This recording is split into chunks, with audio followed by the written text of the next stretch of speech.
What's up everybody? It's Dave from Both Lighting USA, and today I'm coming at you with another in-depth settings video for our brand new hybrid 300 watt beam, spot, and wash movers. I've got them going right here. I've got them with the haze. They are so bright. They're LEDs, but you've got some heat coming off of them. These are a 300 watt professional production grade moving head. It can be used for theatrical applications as well. It's awesome. It's super bright. It's got a lot of great gobos and awesome colors. I'm going to show you all the settings and give you all the details right now.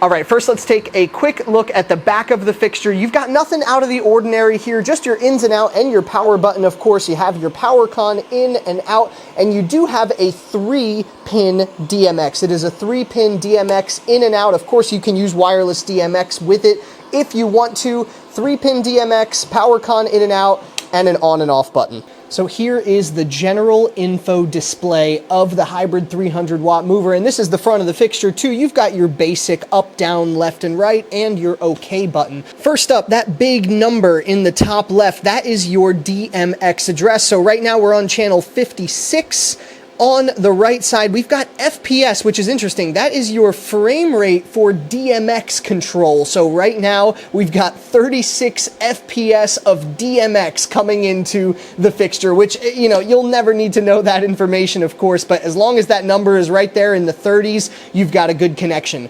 Under that, it says 20 channel, 20 CH. That is your channel mode. So right now, the fixture is in 20 channel DMX mode. Right under there, you've got your Celsius. That is your temperature of the fixture. Under that, we have master slave on the left and DMX 512 on the right. You'll see that there's an arrow pointing to DMX 512. That means we are in DMX mode.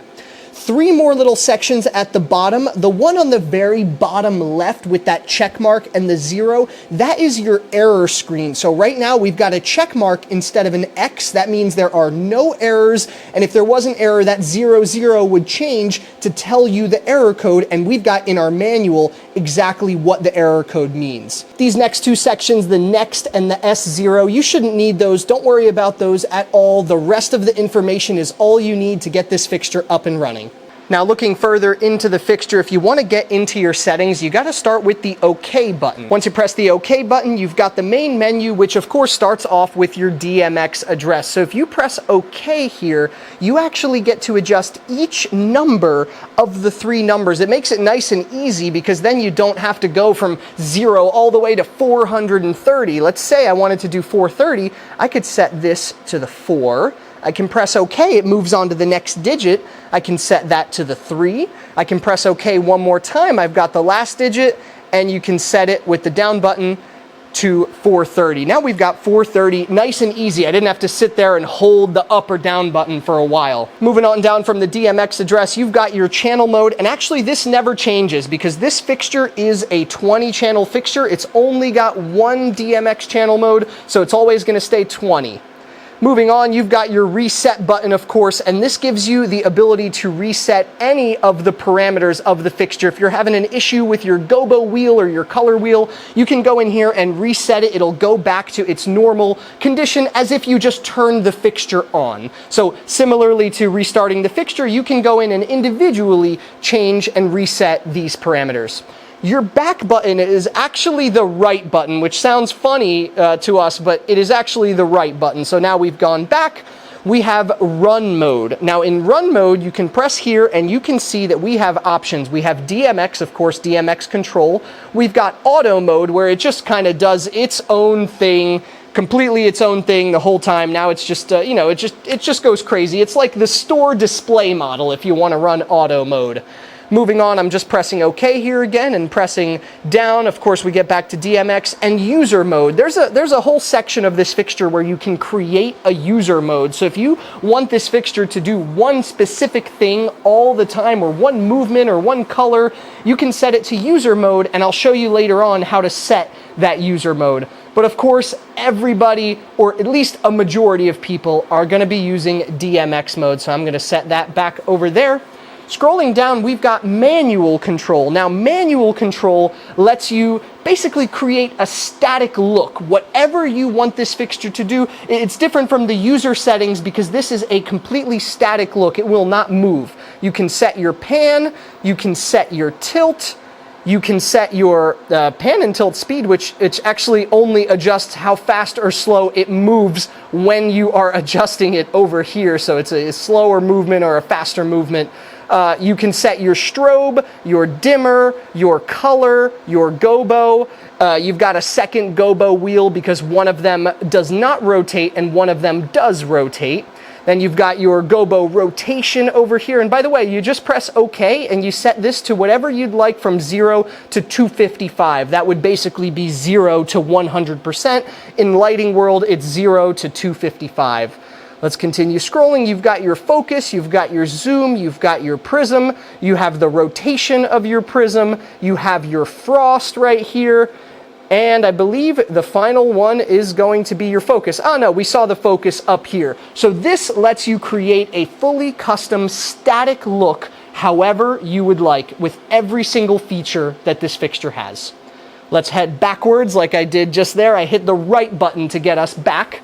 Let's head forward. We have some settings. So the first is the run settings. If you press OK, we'll go down the list here. MS mode is your master slave mode. So if you are connecting these fixtures together with a DMX cable, one of them is going to be your master, and of course the rest of them is going to be your slave. You can have that master running the user mode, you can have that master running the manual mode, and the other fixtures will follow. Moving on down, we've got your pan and tilt settings. Let's press OK and get in here. All you're going to need to adjust, if you need to, of course, is your X and your Y invert or your reverse. Here, the other two settings are not super important.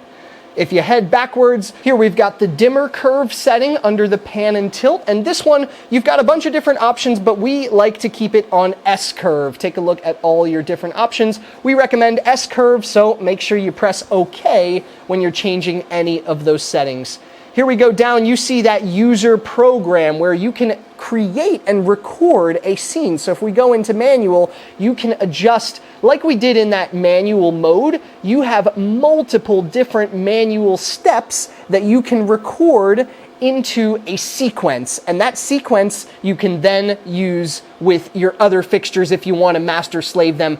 I'm going to tell you for sure that it is a lot harder to record sequences in here than on DMX. There's a lot of different DMX options, and frankly, most people that are using moving heads really are getting into DMX, so I totally recommend you check out SoundSwitch. If you saw the clips earlier of us showing the fixture, that was running on our SoundSwitch Diamond pre-programmed file, so if you don't know DMX, reach out to us. We will absolutely help you get up and running with DMX to get the most out of this fixture and every fixture that we sell.